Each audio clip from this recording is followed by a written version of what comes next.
Hi, my name is Hannah Rashidi. I'm 20 years old and I'm from Manchester. I'm doing the Chartered Management Degree Apprenticeship Level 6 with BT, and in my current role, I'm a Portfolio Delivery Manager for BT Wholesale. I knew that I was going to do an apprenticeship ever since I found out what they were in Year 9 of high school. I think the kind of person who should consider an apprenticeship is somebody who wants to try something new. Somebody who wants to see some change. And that's it. It's not limited to demographic, it's not limited to age. You could be 50 and working in the government for 20 years and still find some new avenues through an apprenticeship.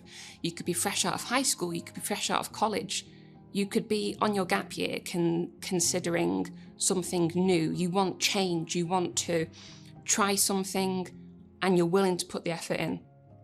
That's the kind of person who suits an apprenticeship.